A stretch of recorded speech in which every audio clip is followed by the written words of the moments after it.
I shared my blanket with the alien werewolf girl. Now she claims it's our mating nest. The storm had rolled in fast, dark clouds boiling over the jagged mountains of Veyrith Prime. Lightning stitched the alien sky with eerie blue veins, and the wind howled like the cry of something ancient. I crouched inside the half-collapsed survey outpost, arms wrapped around myself, clutching my emergency blanket tight. My assignment had been simple: map mineral deposits in this sector for the Colonial Board. But nothing about Veyrith was simple. The wilderness was alive with predators, and not the kind that politely kept to shadows. I'd seen tracks, massive clawed impressions sunk into the mud, and at night, the forests roared with a chorus that chilled marrow. That night, though, the chorus went silent. I heard it first, a low, pained growl. Not a predator's challenge, but the sound of something wounded. Against every instinct screaming at me to stay put, I edged to the doorway of the outpost. The rain was a curtain of needles, the lightning strobing across the clearing.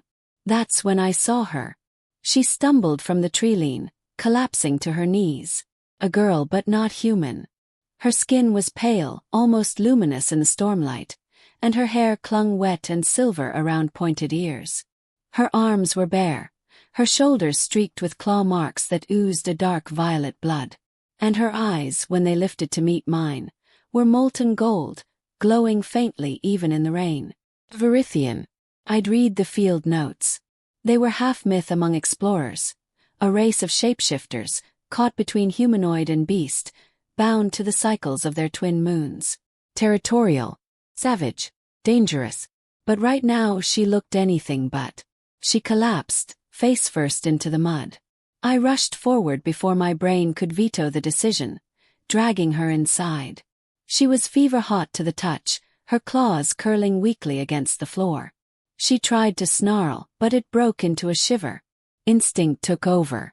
I wrapped the emergency blanket around her trembling frame. Hours passed with the storm. She slept fitfully, sometimes twitching, sometimes muttering in a language thick with growls. I sat beside her, adding fuel to the heater, watching the rise and fall of her chest beneath the blanket we now shared. When dawn broke, I dozed. A warm breath against my ear woke me. I blinked and nearly fell over. She was inches from me, golden eyes wide open, pupils slitted like a wolf's. Her nose brushed against my cheek as she inhaled deeply. Then she sat back on her haunches, still wrapped in my blanket, but holding it close like it was something precious. "This," she said, her voice rough, words shaped strangely, "is our nest." I blinked. "Nest." She nodded, utterly serious. "Warmth. Shelter. You shared it. It binds." I opened my mouth to correct her, but she leaned forward again, pressing her forehead to mine in a gesture that was more animal than human. My pulse thundered. "You are mine," she whispered, as if declaring something sacred. "And I am yours." The rational part of me scrambled for footing. "Look, I was just helping. You were bleeding out in the rain." "It doesn't mean." Her ears twitched. A low rumble rolled from her chest. Not anger exactly, but something primal. She reached, and her clawed hand caught mine, pulling it against her heart. Beneath my palm it hammered fast like a drum. "Blood calls. Storm seals. Blanket binds. It is law." Her golden eyes softened. "You made a nest with me. Now it is ours." I should have argued harder, should have pulled away. But there was something disarming about the way she clutched the blanket like it was proof of belonging. And deep inside, a quiet part of me admitted, I hadn't felt this needed in years. The day wore on. She stayed close, always within arm's reach, like a wolf circling its chosen mate. When I tried to step outside to check the weather, she followed barefoot, ears pricked for danger. When I sat down, she curled beside me, tail flicking lazily against my leg. By nightfall, the storm had passed, but she refused to let me retrieve another blanket.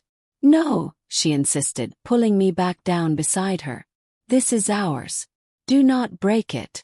That night, wrapped together under the thin sheet of fabric, I heard her whisper things half in her language, half in mine. "Promises."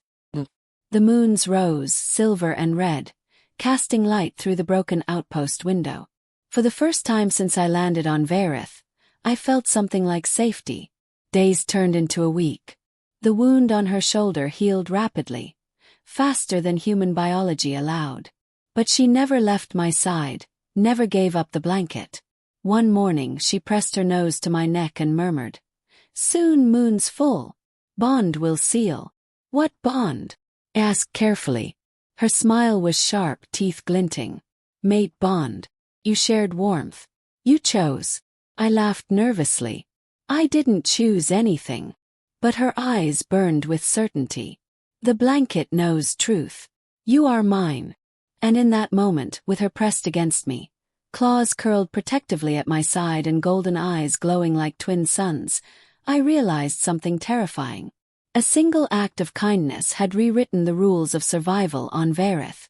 I had shared my blanket with the alien werewolf girl. Now she claimed it was our mating nest. And by the look in her eyes, there was no undoing it. The following night, the moons of Veyrith hung heavy and full above the jagged horizon. Their light poured through the cracks of the outpost, painting the room in silver and crimson. She stirred beside me, golden eyes blazing brighter than ever before. "It is time," she whispered, voice reverent. "The moons call. The bond must seal." I swallowed hard, torn between fear and a strange pull in my chest. What if I'm not ready for this? Her ears twitched. She studied me for a long moment, then gently laid her hand against my heart. "You are already bound." The blanket chose. "Your scent is in me.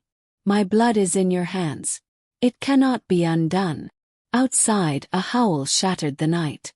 It wasn't hers. It came from the tree-line, deeper, louder, and filled with menace.